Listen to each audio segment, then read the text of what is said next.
استغفر اللہ الذی لا الہ الا هو الحی القیوم واتوب الیہ۔ قرآن میں آتا ہے کہ جو شخص میدان جنگ سے فرار ہو نا اس پر اللہ کا غضب نازل ہوتا ہے۔ صحیح، اس قدر اس نے بڑا جرم کیا۔ نبی کریم صلی اللہ علیہ وسلم فرماتے ہیں کہ جو شخص سوچ سمجھ کر 3 دفعہ یہ پڑھ لے استغفر اللہ الذی لا الہ الا هو الحی القیوم واتوب الیہ، 3 دفعہ سوچ سمجھ کے پڑھ لے، نبی پاک صلی اللہ علیہ وسلم نے فرمایا اللہ تعالیٰ اس کے سارے گناہ معاف کر دیتا ہے، چاہے وہ میدان جہاد سے فرار ہوا ہو۔ اللہ، اب اندازہ کریں پیچھے بات کیا رہ گئی، اللہ، یعنی اتنا بڑا اگر گناہ اس سے سرزد ہوا ہے اور وہ اللہ سے معافی مانگتا ہے استغفر اللہ الذی لا الہ الا هو الحی القیوم، 3 دفعہ یہ کہتا ہے تو اللہ تعالیٰ اس کے سارے گناہ معاف کر دیتا ہے۔ پھر حدیث میں آتا ہے کہ سبحان اللہ و بحمدہ، جو شخص یہ 100 دفعہ پڑھتا ہے سبحان اللہ و بحمدہ، بس اتنا، اور اللہ تعالیٰ اس کے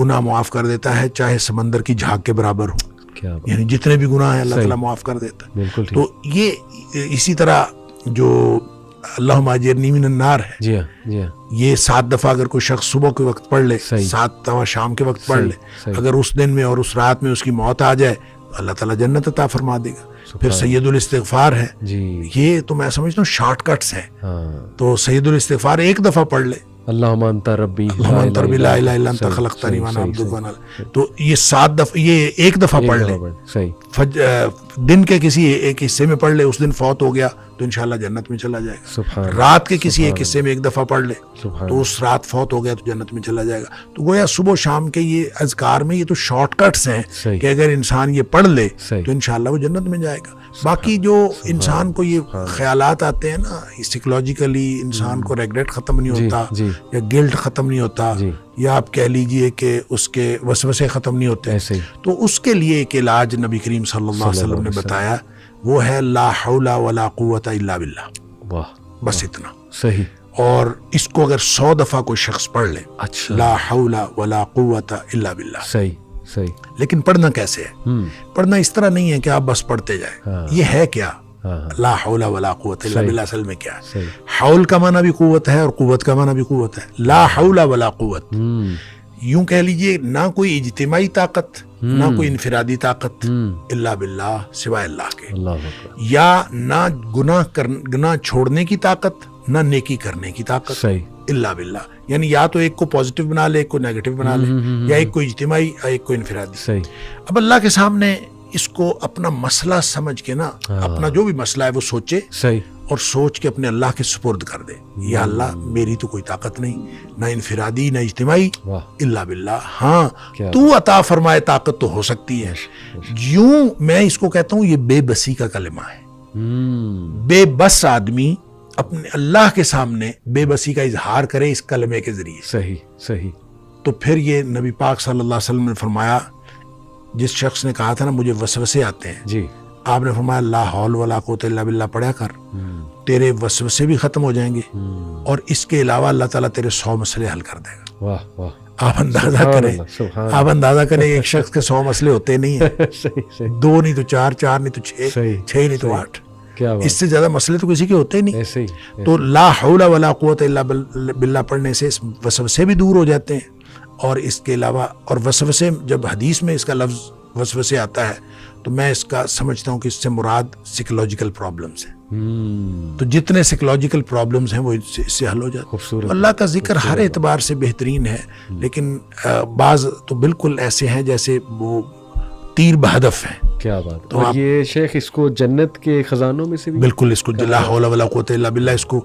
نبی اکرم صلی اللہ علیہ وسلم نے جنت کے خزانوں میں سے خزانہ بھی قرار دیا ہے، اور جس کو جنت کا خزانہ مل جائے اس کو اور کیا چاہیے۔ آپ کو شاید میں نے یہ واقعہ پہلے سنایا ہو، میرے والد صاحب رحمۃ اللہ علیہ بہت زیادہ ذکر کیا کرتے تھے جوانی میں، اور ہماری دادی بھی بتایا کرتی تھی کہ یہ محی الدین بڑا ذکر کیا کرتا تھا، تو اس کے مختلف وہ جنگل میں چلے جاتے تھے، بعض اوقات اپنا ان کا تو طریقہ کار تھا۔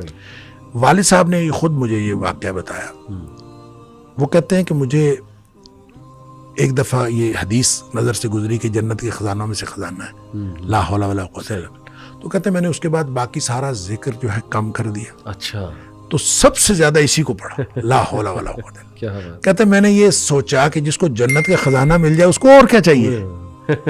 تو کہتے میں نے صبح و شام کثرت کے ساتھ لا حول ولا قوت الا باللہ لا حول بس یہی پڑھا. ماشاء اللہ. اصل میں یہ بات والد صاحب نے مجھے اس سوال کے جواب میں بتائی تھی کہ والد صاحب نے کبھی بھی دنیاوی طور پر کوئی کاروبار کوئی جاب نہیں کی. اچھا. نہ کوئی کاروبار کیا صحیح نہ کوئی جاب کی. صحیح صحیح. 16 بہن بھائی ہم تھے جن کو پالا ہے انہوں نے. ماشاء تو میں نے ایک دفعہ ان سے پوچھا تھا کہ ابا جی آپ کو کبھی زندگی میں کاروبار کرنے کا خیال نہیں آیا؟ اللہ. ان کا آیا تھا. ان کا کاروبار کا خیال آیا تھا جوانی میں. پھر انہوں نے یہ واقعہ بتایا. ان کا جب یہ میں لا حول ولا قوت الا باللہ بہت زیادہ پڑھتا ہوں، اس سے پہلے کہتے ہیں میں سوچا کرتا تھا کہ میں کوئی کاروبار کر لوں. تجارت کہتے ہیں مجھے بہت پسند تھی، اس لیے بھی پسند تھی کہ نبی پاک صلی اللہ علیہ وسلم کو تجارت پسند تھی، اور اس لیے بھی کہ نبی پاک صلی اللہ علیہ وسلم فرمایا اس میں بہت زیادہ برکت ہے. کہتے میں سوچا کرتا تھا، کیا نہیں کبھی. تو جب لا حول ولا قوت الا باللہ میں نے بہت زیادہ پڑھا تو کہتے ایک دفعہ خواب میں مجھے اللہ تعالیٰ نے دکھایا کہ میرا یوں کر کے دھڑ جو ہے وہ آدھا کر دیا گیا. اچھا.